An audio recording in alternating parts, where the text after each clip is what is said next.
नमस्कार विद्यार्थी मित्रांनो, मी प्रतीक कुमार वानखडे, उत्तर लेखन झिरो टू हिरो या पुस्तकाचे लेखक. स्वागत करतो तुम्हा सर्वांचं पुन्हा एकदा एवानायसच्या युट्यूब प्लॅटफॉर्मवरती. बघा विद्यार्थी मित्रांनो, आपण ही जी चालू घडामोडीची सिरीज या ठिकाणी सुरू केलेली आहे, त्याच अनुषंगाने आज मी तुमच्यासाठी एक नवीन भाग घेऊन आलेलो आहे. अर्थातच फेब्रुवारी महिन्यामधल्या ज्या काही पुरस्कारा रिलेटेड घडामोडी आहे, ज्या आयोग आपल्याला विचारू शकतात, त्या घडामोडींचा समावेश आजच्या सेशनमध्ये करण्यात आलेला आहे. निश्चितच 100% या घडामोडी ज्या आहेत त्या आपल्याला परीक्षेला विचारल्या जातील आणि त्याच अनुषंगाने आपण हे सेशन आजचं या ठिकाणी बघणार आहोत. तत्पूर्वी बघा की तुम्ही जर राज्यसेवेसाठी तयारी करत असाल तर उत्तर लेखन त्यातील एक खूप महत्वाचा भाग आहे. त्याच अनुषंगाने हे पुस्तक पब्लिश करण्यात आलेले आहे. यामध्ये क्रिस्पी फॉर्मॅटमध्ये ट्रिक्स, टिप्स आणि ज्या काही उत्तर लेखनाच्या स्किल्स आहे याचं समग्र मार्गदर्शन मी या पुस्तकामध्ये केलेलं आहे. तुम्ही हे पुस्तक मार्केटमधून खरेदी करू शकता. बघा, अधिक वेळ न करता आपण आजच्या पहिल्या न्यूजकडे वळूया. काय आहे ग्लोबल टीचर प्राइज 2026. याआधी आपल्याला माहित आहे की जे महाराष्ट्रातले एक शिक्षक होते डिसले गुरुजी, त्यांना सुद्धा हा पुरस्कार मिळालेला होता. न्यूज बघून घेऊया. ग्लोबल टीचर प्राइज 2026च्या ज्या विजेत्या आहे, परत एकदा भारतातल्या रुबल नागी ज्या भारतातल्या आहेत त्यांना हा पुरस्कार मिळालेला आहे ना. आपल्यासाठी ही खूप अभिमानाची गोष्ट आहे. म्हणजे दोन व्यक्तींना आता हा भारतामध्ये पुरस्कार मिळालेला आहे. बघा, पुरस्काराची रक्कम $1 दशलक्ष त्या ठिकाणी आहे आणि हा कार्यक्रम जो आहे वर्ल्ड गव्हर्नमेंट समिट दुबई या ठिकाणी आयोजित करण्यात आलेला होता आणि तिथेच्या पुरस्काराचं काय वितरण झालेलं आहे. आणि हा पुरस्कार जो आहे तर वर्की फाउंडेशन द्वारे दिला जातो. हे तुम्ही लक्षात ठेवा, कारण स्टेटमेंट फॉर्मॅट मधले प्रश्न म्हणजे कोण हा पुरस्कार प्रदान करतो हे सुद्धा विचारलं जातं. मग यालाच शिक्षणातील नोबेल पुरस्कार सुद्धा म्हटल्या जातं. अतिशय अतिशय इम्पॉर्टंट गोष्ट आहे. बघा, आता रुबेल नागी यांनी झोपडपट्टी भागात शिक्षण व सामाजिक परिवर्तनासाठी काम केलेलं आहे. मुंबईतली जी झोपडपट्टी आहे धारावी, आपल्याला माहित आहे की खूप मोठा स्लम एरिया तो आहे आणि तिथल्या झोपडपट्टींना त्यांनी रंगवण्याचं काम सुद्धा केलेलं आहे. त्यांचं काम आहे. बघा, रुबेल नागी आर्ट फाउंडेशन द्वारे हे त्यांचं फाउंडेशन आहे. 800 पेक्षा अधिक शिक्षण केंद्रे त्यांनी सुरू केलेली आहे. Point to be noted my Lord. हे स्टेटमेंट मध्ये तुम्हाला दिसून येईल. आणि मिसाल मुंबई, जे मी तुम्हाला आता बोललो की ज्या धारावीच्या झोपडपट्ट्या आहेत, तर मिसाल मुंबई या कार्यक्रमाअंतर्गत त्यांनी तिथल्या झोपडपट्ट्या रंगवलेल्या आहे. गुगलवर तुम्ही त्याचे फोटोज बघू शकता. येते लक्षामध्ये. आणि यापूर्वीच मी तुम्हाला सांगितलेलं आहे दिसले गुरुजी आपल्या महाराष्ट्रातले. तर या पद्धतीची ही न्यूज होती. आपल्याला लक्षात ठेवायचं आहे त्यांचं नाव, त्यांचे उपक्रम, त्यांनी काय काय केलेलं आहे ते परीक्षेला आपल्यासाठी खूप महत्वाचं आहे. आतापर्यंत 2 व्यक्तींना भारतात मिळालेला आणि युएसएच्या 2 व्यक्तींना तो पुरस्कार मिळालेला आहे. पुढली न्यूज बघा. पुढली न्यूज काय आहे तर मराठी भाषा विभाग साहित्य पुरस्कार. हे जे राज्य शासन हे पुरस्कार प्रदान करत असतं, त्यामुळे हे पुरस्कार अतिशय अतिशय महत्वाचे आहे. कारण जर एखादा पुरस्कार राज्य शासन किंवा केंद्र शासन त्या ठिकाणी प्रदान करत असेल तर ते आपल्यासाठी खूप महत्वाचं होऊन जातं. बघा, 17 फेब्रुवारी 2026 रोजी घोषणा करण्यात आलेली आहे. याचा जो आयोजक आहे महाराष्ट्र सरकार मराठी भाषा विभागातर्फे दिला जातो. आता साहित्य भूषण पुरस्कार जो आहे तर आपल्याला माहित असायला पाहिजे की भालचंद्र नेबाडे यांना तो पुरस्कार मिळालेला आहे. हे आहेत ते व्यक्ती, ज्येष्ठ साहित्यिक. यांची हिंदू नावाची कादंबरी तुम्हाला माहित असेल. तसेच त्यासोबत आपल्याला काय म्हणता येईल की कोसला आहे, झूल आहे आणि बिगर हे सुद्धा साहित्य कृती त्यांच्या आपल्याला दिसून येतात. येते लक्षामध्ये, कारण आयोगाने जर प्रश्न विचारला तर सोबत त्यांच्या साहित्य कृती सुद्धा विचारल्या जातात. लक्षात असू द्या. त्यानंतर विंदा करंदीकर जीवन गौरव पुरस्कार जो आहे हा मिळालेला आहे श्रीनिवास विनायक कुलकर्णी. दुसरं इम्पॉर्टंट नाव आपल्याला लक्षात ठेवायचं आहे. बघा, हा इथे त्यांचा फोटो आहे. मराठी लेखक आहे. कोरडी भिक्षा, डोह, पाण्याचे पंख आणि सोन्याचा पिंपळ सुद्धा त्यांचे नाव तुम्हाला लक्षात ठेवायचे आहे, कारण आयोग निश्चित यावर प्रश्न विचारेल. येते लक्षात. पुढे बघा, डॉक्टर अशोक, त्या आधी बघून घ्या की भागवत पुरस्कार जो आहे तो निर्मल प्रकाशन जे नांदेडचा आहे त्यांना हा मिळालेला आहे प्रकाशनासाठी. त्यानंतर डॉक्टर अशोक केळकर भाषा अभ्यासक पुरस्कार आहे हा मिळालेला आहे. दिलीप ढोंगडे आणि आपटे वाचन मंदिर यांना हा पुरस्कार मिळालेला आहे. हे नाव आपल्याला फक्त एकदा नजरेखालून घालायचे आहे, पण 2 महत्वाचे व्यक्तीचे नाव मी तुम्हाला त्या ठिकाणी सांगितलेले आहे.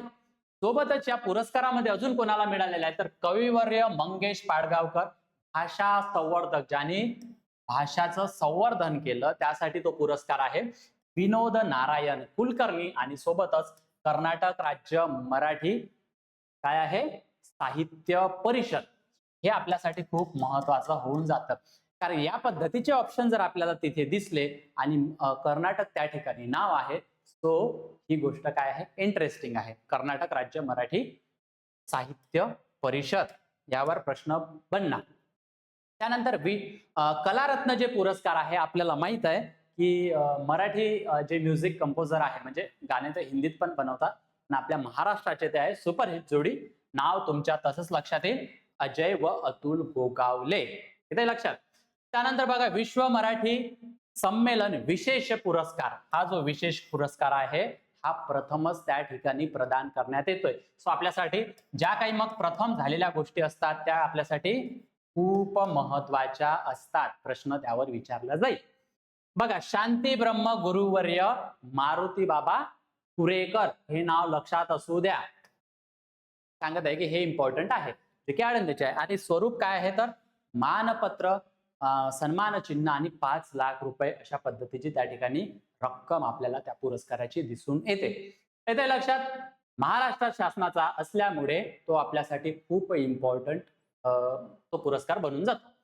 त्यानंतर पुढला पुरस्कार बघा ग्रॅमी पुरस्कार 2026 चा संगीत आणि रेकॉर्डिंग क्षेत्रातील तो सर्वोच्च पुरस्कार आहे, सर्वात मोठा आहे संगीत आणि रेकॉर्डिंग क्षेत्रासाठी. तर हा कितवा होता 68वे ग्रामी पुरस्कार 1 फेब्रुवारी 2026 रोजी आयोजित करण्यात आलेले होते. ठिकाण कुठं आहे तर LA stand for Los Angeles या ठिकाणी ते काय करण्यात आलेलं आहे कॅलिफोर्निया अमेरिकेमध्ये ते ठिकाण निवडण्यात आलेलं होतं. तिथून ते वितरण केले जातात त्या पुरस्काराचं. याचं सूत्र संचालन जे आहे ट्रेवर नोआ यांनी केलेलं आहे. मग आपल्यासाठी महत्वाचं काय आहे तर प्रमुख विजेते, कोणत्या विजेत्यांनी हा पुरस्कार जिंकलेला आहे. तर वर्षातील सर्वोत्तम अल्बम कुठला आहे बॅड बनी. बघा बॅड लोकांना सुद्धा त्या ठिकाणी पुरस्कार देण्यात येतो बॅड बनी. आता हे नाव तुमचं तसंच लक्षात राहून जाईल. हा कुठल्यासाठी आहे अल्बमसाठी. त्यानंतर वर्षातील सर्वोत्तम रेकॉर्ड जे आहे तर केंड्रिक लामार व सिझा यांच्या लुथर या त्यांचा जो अल्बम आहे रेकॉर्ड आहे त्यासाठी देण्यात आलेला आहे. त्यानंतर वर्षातील सर्वोत्तम गाणे तुम्ही बिली आयलिशचं नाव ऐकलेलं असेल, तो त्यांनाच तो मिळालेला आहे. आणि वाईल्ड फ्लावर हे गाणं तुम्ही युट्यूबला जाऊन बघा, करोडो लोकांनी ते गाणं त्या ठिकाणी बघितलेलं आहे. म्हणजे कसं हे गाणं जर बघितलं तर मग ती एक करंट न्यूज आपल्यासाठी म्हणजे सहज इझिली लक्षात राहून जाते. त्यानंतर सर्वोत्तम नवीन कलाकार जो आहे तो आहे ऑलिव्हिया डीन, यांना हे सर्व पुरस्कार मिळालेले आहेत. आता या पुरस्काराची जी स्थापना आहे 4 मे 1959 रोजी झालेली दिसते. द रेकॉर्डिंग अकॅडमी अमेरिकातर्फे ही संस्था हे पुरस्कार प्रदान करत असते. आणि ग्रॅमी जिंकणारे पहिले भारतीय जे आहे ते आहे पंडित रविशंकर, जे आपल्याला कुठले इन्स्ट्रुमेंट ते प्ले करतात मला कॉमेंट सेक्शन मध्ये सांगा. त्या इन्स्ट्रुमेंटचं नाव एस वरून आहे. इथे फोटोही लावलेले आहे, एकदा तुम्ही बघून घ्या. पुढे बघा. आता जेव्हा हा ग्रॅमी पुरस्काराचं वितरण करण्यात आलं, यामध्ये एक इंटरेस्टिंग गोष्ट जिथे आयोग आपल्याला नेमका प्रश्न विचारू शकतो तो म्हणजे दलाई लामा यांच्यावरती. कारण दलाई लामा यांना सुद्धा ग्रॅमी पुरस्कार मिळालेला आहे. 14वे दलाई लामा यांना पहिला ग्रॅमी पुरस्कार प्राप्त झालेला आहे. आणि कुठल्या कॅटेगरीमध्ये best audio book, best audio book narration आणि स्टोरी स्टेरिंग रेकॉर्डिंग या श्रेणीमध्ये त्यांना हा पुरस्कार मिळालेला आहे.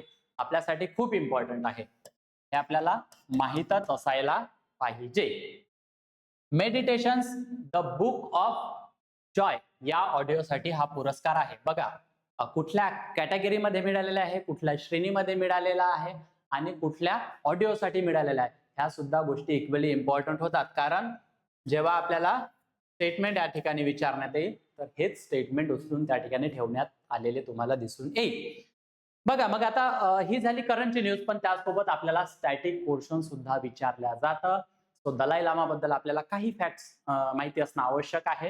हे 14वे दलाई लामा आहे. हे कुठले आहेत तर मग तर हे आहेत तिबेट मधले आणि 1959च्या आसपास ते भारतामध्ये आले आणि भारतामध्ये त्यांनी शरण घेतले आणि त्यांचं मग जे आता ठिकाण आहे तर हिमाचल प्रदेशमध्ये धर्मशाला या ठिकाणी त्यांचं काय आहे वास्तव्य आता आहे. बघा त्यांचं मूळ नाव काय आहे तर लामो धुंडू हे त्यांचं मूळ नाव आहे. पण जे धार्मिक नाव आहे तुम्हाला दिसतं हे भिक्खू झालेले आहेत तर तेनझिन गॅत्सो काय नाव आहे त्यांचं तेनझिन गॅत्सो आणि दलाई लामा ही एक तिथली पदवी असते. ज्या आधी तिथला हेड ऑफ द स्टेट सुद्धा राहायचा आणि धार्मिक प्रमुख सुद्धा राहायचा पण यांनी 2010-11च्या आसपास ते राज्याचा जो प्रमुख आहे त्याचा काय केलेला आहे तिथून ते रिटायर झालेले आहेत. 1959 पासून धर्मशाला भारत जे मी तुम्हाला आता सांगितलं आणि 1989 मध्ये त्यांना नोबेल शांतता पुरस्कार सुद्धा मिळालेला आहे. आणि जेव्हा या पद्धतीची न्यूज आपल्याला त्या ठिकाणी पाहायला मिळते सो त्यांना कुठले कुठले अवॉर्ड्स मिळालेले आहे आणि मग जर नोबेल पुरस्कार त्या ठिकाणी मिळत असेल तर आपल्यासाठी खूप महत्वाचा होऊन जातो. इथे लक्षात. त्यानंतर नेक्स्ट न्यूज बघा की गुगलचा पहिला AI फिल्म पुरस्कार बघा की आर्टिफिशियल इंटेलिजन्स थ्रू आपल्याला आता हे जग खूप म्हणजे काय म्हणतात आपल्या हाताच्या मुठीमध्ये आल्यासारखं आहे. त्यांनी काय बनवलेलं आहे एक शॉर्ट फिल्म बनवली आहे. कशा थ्रू तर AI थ्रू. त्या फिल्म मध्ये जेमिनाय जे गुगलचं जेमिनाय आहे त्याचा 70% जवळपास 70% वापर करून ही फिल्म बनवण्यात आलेली आहे. येते लक्षात बघून घ्या. तर मग याची विजेते कोण आहे आपल्याला लक्षात काय ठेवायचं आहे तर त्याचे विजेते जोबेर जिलास्ती असं त्यांचं नाव आहे आणि त्या ट्युनिशिया येथील चित्रपट काय आहे निर्माते आहे. तर विजेता चित्रपट कुठला आहे तर लिली म्हणजे त्या चित्रपटाचं नाव काय आहे तर लिली विजेत्याचं नाव आणि चित्रपटाचं नाव लक्षात ठेवायचं आहे. AI निर्मित हा लघुपट आहे.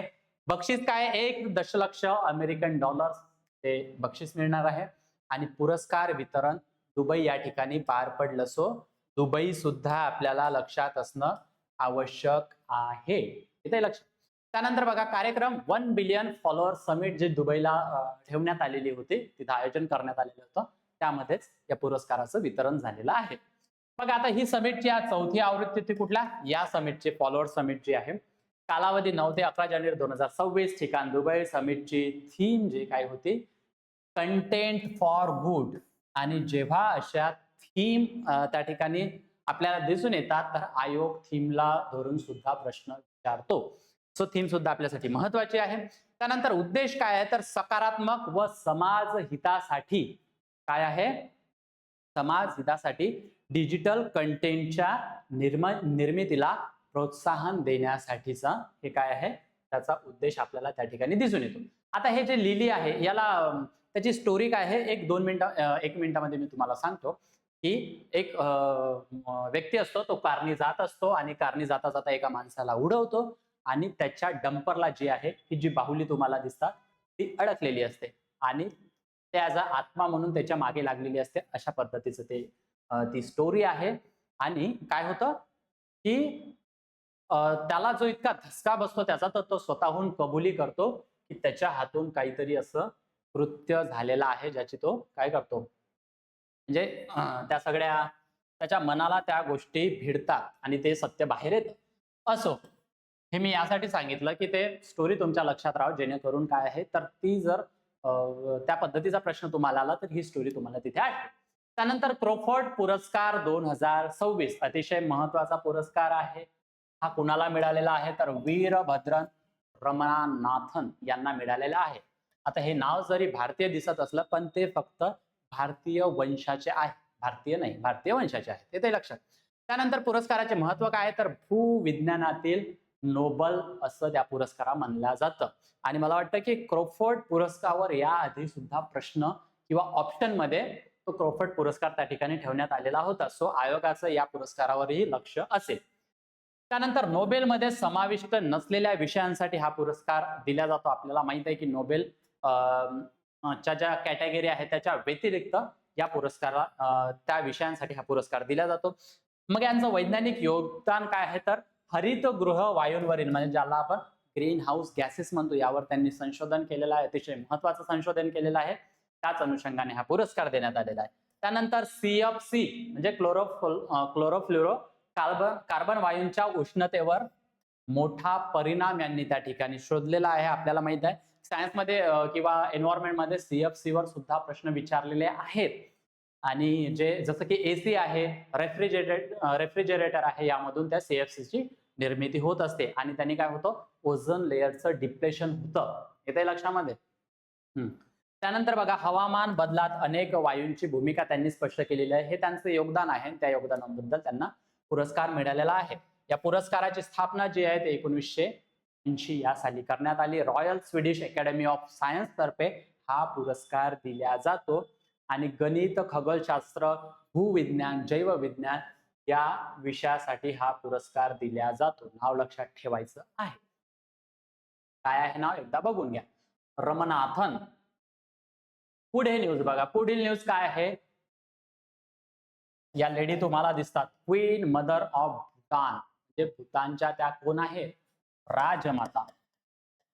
कोण आहेत, भूतानच्या राजमाता. आणि त्यांना आपल्या भारतातील पुरस्कार मिळालेला आहे. उपेंद्रनाथ ब्रह्मा मानवतेचा सैनिक पुरस्कार. कशाचा, मानवतेचा सैनिक पुरस्कार कुणाला मिळालेला आहे, नाव लक्षात ठेवा. गॅलियम अशिडोर्जी वांगमो वांगचुक. वांगचुक आपल्याला लक्षात राहतं कारण सोनम वांगचुक आपल्याला माहित आहे. नाव यांचं थोडं कठीण आहे, बट वांगचुक म्हटल्यानंतर आपल्याला लक्षात येतं. या भूतानच्या राजमाता आहे आणि मानवतावादी कार्यासाठी त्यांचा हा सन्मान केलेला आहे. मग हा सन्मान त्यांचा कुठे करण्यात आलेला आहे, तर बोडोलँड युनिव्हर्सिटी कुठे आहे, आसाम मध्ये, कोकराझार या ठिकाणी. येथे लक्षात. त्यानंतर पुरस्काराचे घटक काय आहे, तर मानपत्र आणि सन्मान चिन्ह देण्यात येतं.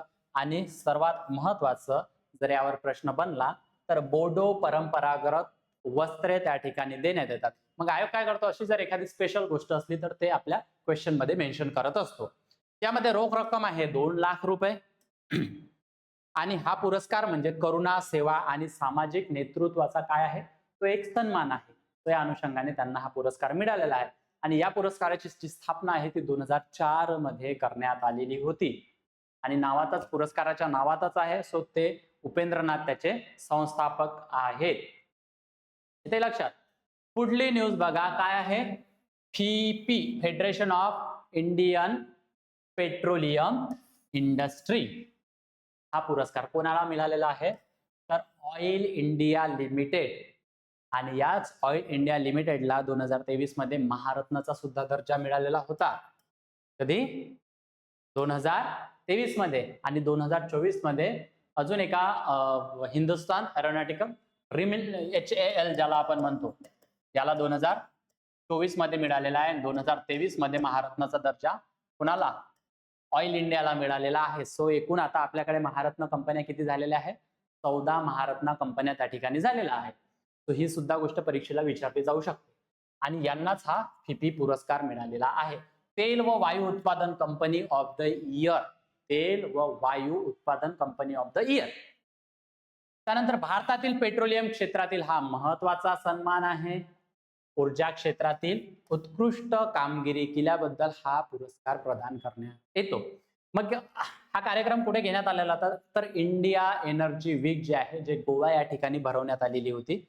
तर त्या ठिकाणी हे पुरस्काराला प्रदान करण्यात आलेला आहे. आणि हरदीप सिंग पुरी यांची उपस्थिती होती. हे कोण आहे, तर minister of petroleum and natural gases यांचे ते काय आहे, मिनिस्टर आहे. आणि हा जो स्वीकार आहे तर डॉक्टर रणजित राथ हे नाव लक्षात ठेवायचं आहे, कारण ते कंपनीचे कोण आहेत, अध्यक्ष आहेत. त्यांनी मग त्या पुरस्काराचा स्वीकार केलेला आहे. येते लक्षात. पुरस्कार मिळण्याची कारणे काय, तर तेल व वायू उत्पादनात वाढ झाली, म्हणजे चांगल्याच गोष्टी झालेल्या आहे. नवीन शोध वगैरे, संशोधन नावावर विस्तार केलेला आहे. आणि प्रगत तंत्रज्ञानाचा वापर केलेला आहे. यासाठी ऑइल इंडिया लिमिटेडला काय, तो पुरस्कार प्रदान करण्यात आलेला आहे, FIPI पुरस्कार. त्यानंतरची न्यूज बघा, भव्य भारत भूषण पुरस्कार. इथे तुम्हाला हे व्यक्ती दिसतात. कोण आहे ते, त्यांना आपण सद्गुरू म्हणतो, जग्गी वासुदेव. तुम्ही त्यांच्या रील्स वगैरे बघितलेल्या असेल. तर त्यांची एक संस्था आहे, कुठली, ईशा फाउंडेशन नावाची. मागे ते न्यूज मध्ये सुद्धा होतं. त्यावर काय म्हणता येईल आपल्याला, पोलीस वगैरे त्या ठिकाणी त्या ईशा फाउंडेशन मध्ये गेलेले होते. सो तशी ती मागे न्यूज मध्ये होती. आणि त्यांनी काय केलेलं आहे आता, तर या भव्य भारत भूषण पुरस्काराची काय केलेली आहे, सुरुवात केलेली आहे. सद्गुरू जग्गी वासुदेव यांनी उद्घाटन केलेले आहे आणि हा नवीन राष्ट्रीय पुरस्कार त्या ठिकाणी प्रदान करण्यात येईल, जे कोयंबतूर तामिळनाडूमध्ये आपल्याला दिसून येतं. आणि याच्यासाठी प्रमुख उपस्थिती जे आहे तर राजनाथ सिंग जे आहे ते या ठिकाणी दिसून येतात. सो हे सुद्धा आपल्याला महत्वाचं आहे, कारण त्यावर सुद्धा प्रश्न विचारला जाऊ शकतो. आणि प्रमुख पुरस्कारते म्हणून 2 व्यक्ती आहेत. एक आहे एन राजन, ज्या की व्हायोलिन वादक आहे तो, आणि दुसरे कुठले आहे तर इस्रोचे जे माजी इस्रो अध्यक्ष होते, काय नाव आहे, एस किरण कुमार. या दोघांना त्या ठिकाणी हा भव्य भारत भूषण पुरस्कार प्रदान करण्यात आलेला आहे. आता कधी कधी काय होईल की हे 2 नाव इकडनं उचलतील आणि दुसऱ्या न्यूज मधून 2 नाव उचलतील आणि तुम्हाला जोड्या लावायला प्रश्न विचारतील. ठीक आहे. तो मग या कोण आहेत तर व्हायोलिन वादक, ह्या ज्या दिसतात तुम्हाला इमेज मध्ये त्या व्हायोलिन वादक आहे, हे सुद्धा आपल्याला लक्षात ठेवायचं आहे. आणि एकदा पुरस्काराचं क्षेत्र बघून घ्या. राष्ट्रीय सुरक्षा, विज्ञान व तंत्रज्ञान, त्यानंतर काय आहे क्रीडा, कला व साहित्य आणि समाजसेवा, या सर्व गोष्टींसाठी हा पुरस्कार प्रदान करण्यात येतो. पहिला पुरस्कार त्यांनी सुरू केला असल्यामुळे आपल्यासाठी ते इम्पॉर्टंट होऊन जातं. त्यानंतर बघा, आणि त्या संबंधी तुम्हाला एक जर चांगली डिबेट बघायची असेल तर जावेद अख्तर आणि जग्गी वासुदेव यांच्यामध्ये एक डिबेट झालेली आहे, ते पण तुम्ही युट्यूबला बघू शकता. खूप छान डिबेट आहे. बघा, अर्थशॉट पुरस्कार 2026 या वर्षी नोव्हेंबर मध्ये भारतातील मुंबईत आयोजित केला जाणार आहे. अजून हा पुरस्कार वितरित करण्यात आलेला नाही आहे, पण तो मुंबईमध्ये त्याचं आयोजन होईल. हे बघा इमेज मध्ये तुम्हाला दिसतं मुंबई 2026. याचा संस्थापक जो आहे ते कोण आहे, प्रिन्स विल्यम, आणि ज्याची स्थापना 2020 मध्ये करण्यात आलेली होती. आणि 2021 ते 2030 पर्यंत जे काही आपलं टार्गेट आहे की प्लॅनेटला रिकव्हर करायचं आहे, जे म्हणजे हा पर्यावरणाशी रिलेटेड आहे. सो त्या अनुषंगाने हा अर्थशॉट पुरस्कार आहे.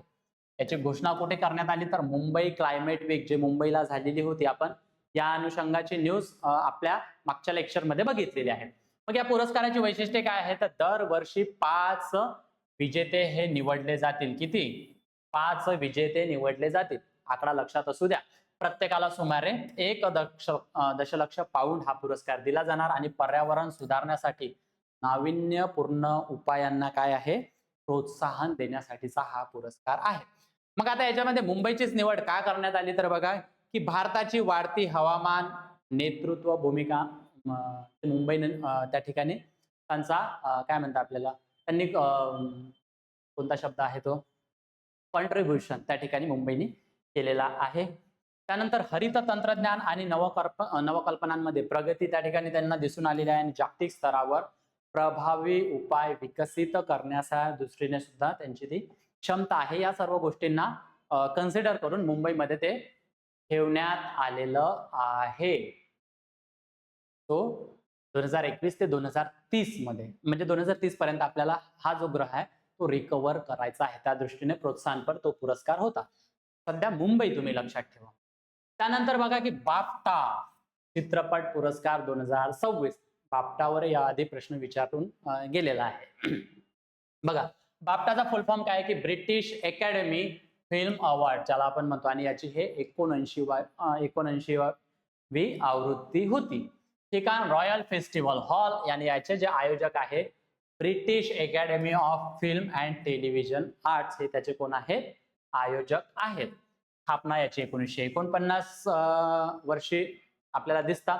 मग आपल्याला लक्षात काय ठेवायचं आहे तर प्रमुख विजेते यामध्ये कोण आहे तर बघा, वन बॅटल आफ्टर अनादर हे चित्रपटाचं नाव आहे. त्यांना एकूण 6 पुरस्कार त्या ठिकाणी मिळालेले आहेत आणि सर्वोत्तम चित्रपट व दिग्दर्शकाचा पुरस्कार सुद्धा त्या चित्रपटासाठी मिळालेला आहे. हे आहे ते दिग्दर्शक. बघून घ्या काय नाव आहे त्यांचं, पॉल थॉमस अँडरसन. हे नाव आपल्याला लक्षात असायला पाहिजे. हा पहिला बाफ्टा सर्वोत्तम दिग्दर्शक पुरस्कार आहे. आता बघा करंट मध्ये काय असतं, पुरस्कारामध्ये आपल्याला काही गोष्टी लक्षात ठेवाव्याच लागतात. यामध्ये काही जास्त सांगण्यासारखं काही राहत नाही. नावं लक्षात ठेवा आणि खतम करा. त्यानंतर अभिनयात पुरस्कार कोणाला मिळाला तर सर्वोत्तम अभिनेत्री आणि सर्वोत्तम अभिनेता हे 2 नाव लक्षात ठेवणं आपल्याला महत्वाचं असतं. तर रॉबर्ट अर्मायो हा जे दिसत आहे तुम्हाला हा सर्वोत्तम अभिनेता म्हणून, आणि जेस्सी बकले ही सर्वोत्तम अभिनेत्री, हा फोटो तुम्हाला या ठिकाणी दिसत आहे. पण मग आता प्रश्न कुठे विचारण्याचे चान्सेस जास्त आहे, तर या बाफ्टा पुरस्कार मध्येच काय झालेलं आहे की भारतीयांसाठी एक विशेष क्षण आहे. तर बुंग नावाचा चित्रपट आहे आणि तो सर्वोत्तम बाल व कुटुंबीय चित्रपट आहे, त्याचा पुरस्कार तो बाफ्टा पुरस्कार त्याला मिळालेला आहे. आणि त्याच अनुषंगाने ही समोरची न्यूज, यावर प्रश्न आपण 100% एक्सपेक्ट करू शकतो. बघा, बुंग नाव ठेवा लक्षात. बाफ्टा 2026 मध्ये त्यांनी ऐतिहासिक विजय मिळालेला आहे आणि हा मणिपुरी भाषेतील चित्रपट आहे. भाषा लक्षात ठेवायची आहे. त्यानंतर बाफ्टा 2006 मध्ये 2026 मध्ये सर्वोत्तम बाल व कुटुंबीय चित्रपट पुरस्कार कुठल्या कॅटेगरीमध्ये मिळालेला आहे? बाल व कुटुंबीय चित्रपट पुरस्कार. ठिकाण लंडन. या श्रेणीत जिंकणारा हा भारताचा पहिला भारतीय चित्रपट आहे. आणि पहिला जो हा बाफ्टा पुरस्कार मिळालेली ती अभिनेत्री कोण आहे? तर आपल्या महाराष्ट्राचीच आहे, सिनियर आर्टिस्ट, काय नाव आहे त्यांचं, रोहिणी हट्टंगडी यांना या त्या पहिल्या व्यक्ती आहे बाफ्टा पुरस्कार प्राप्त. ठीक आहे. त्यानंतर दिग्दर्शक कोण आहे या बुंग चित्रपटाचे? तर लक्ष्मी प्रिया देवी. आणि या त्यांच्या पहिल्याच चित्रपटाला काय आहे तर जागतिक यश त्या ठिकाणी मिळालेलं आहे. आणि याचं जे निर्माते आहे तर आपल्याला माहित आहे की भाग मिल्खा भागचे ऍक्टर कोण? फरहान अख्तर. आणि सोबतच रितेश सिद्धवानी हे त्याचे निर्माते आहेत. आणि या बुंगची स्टोरी काय आहे तर एक मुलगा जो आहे तो आपल्या वडिलांचा शोध घेतो आणि त्या वडिलांना शोधून काय करत असतो, त्याच्या आईला हे त्याला गिफ्ट द्यायचं असतं. बघा किती पॉवरफुल कॉन्सेप्ट आहे. आणि त्याच कॉन्सेप्टवर त्याला प्राइज किंवा अवॉर्ड जो आहे बाफ्टा पुरस्कार मिळालेला आहे. असो, नेक्स्ट न्यूज बघा की झिरो प्राइज. काय आहे झिरो प्राइज? तर हा भारतातील पहिला परिणाम आधारित पर्यावरणीय पुरस्कार आहे. आता या पद्धतीचा ही पुरस्कार या ठिकाणी आपल्याला पाहायला मिळेल. सो पहिला असल्यामुळे आपल्यासाठी महत्वाचा होतो. नवी दिल्लीहून याची घोषणा करण्यात आलेली आहे. याचं मग प्रमुख वैशिष्ट्य काय आहे तर एकूण निधी 5 कोटी रुपये. आकडा खूप मोठा आहे, परीक्षेत विचारला जाऊ शकतो. नाही तर तुम्हाला ऑप्शन देईन 1 कोटी, 2 कोटी, 3 कोटी. आणि प्रत्येकी 1 कोटीचे पुरस्कार. एकूण निधी किती आहे? एकूण निधी म्हटलं तर 5 कोटी आणि प्रत्येकी म्हटलं तर 1 कोटी. ठीक आहे. त्यानंतर प्रत्यक्ष प्रदूषण घट केल्यावरच त्याचा सन्मान होणार आहे. आणि पुरस्काराच्या 3 श्रेणी त्या ठिकाणी देण्यात आलेल्या आहेत.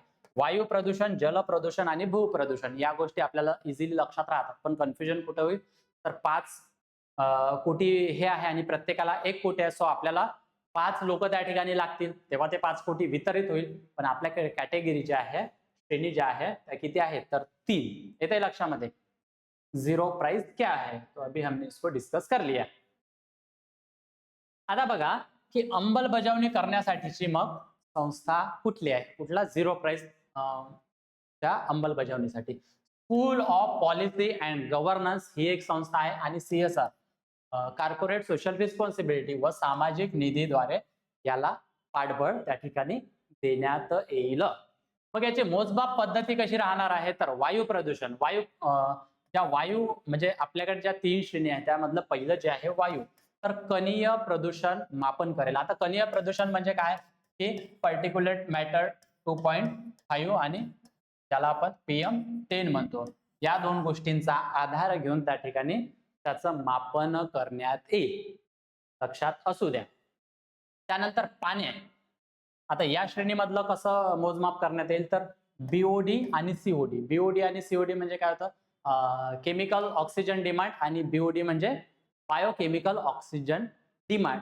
जे पाण्यामध्ये जे ऑर्गॅनिक असतात तर त्यांची ऑक्सिजन डिमांड त्याला आपण काय म्हणतो?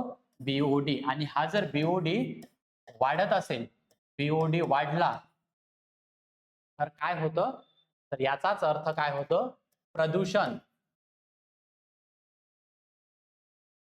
वाढणे. BOD वाढणे म्हणजे प्रदूषण वाढणे. एन्व्हायरमेंटच्या दृष्टिकोनातूनही आपल्यासाठी ते महत्वाचं आहे.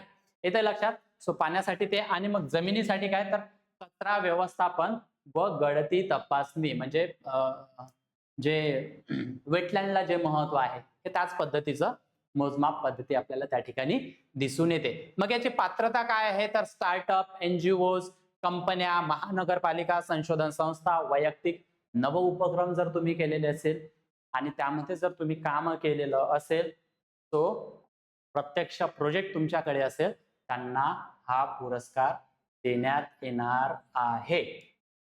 तर या होत्या फेब्रुवारी महिन्यामधल्या पुरस्कारा रिलेटेड पुरस्कार विशेष घडामोडी ज्या परीक्षेला 100% विचारल्या जातील. मी तुमच्यासाठी काही प्रश्न ठेवलेले आहेत, सराव प्रश्न, याची उत्तरे तुम्हाला कॉमेंट सेक्शन मध्ये द्यायचे. बुंग या चित्रपटाने बाफ्टा 2026 मध्ये कोणता पुरस्कार जिंकलेला आहे? ऑप्शन्स बघून घ्या, कॉमेंट सेक्शनला उत्तर द्या. झिरो प्राइज कोणत्या प्रकारचा पुरस्कार आहे? क्रीडा, पर्यावरणीय, साहित्यिक, विज्ञान. आणि प्रश्न क्रमांक 3 जो स्टेटमेंट फॉर्मॅट मध्ये तुम्हाला विचारलेला आहे. ऑप्शन्स बघून घ्या आणि कॉमेंट सेक्शन मध्ये तुम्ही मला त्याचं उत्तर कळवा.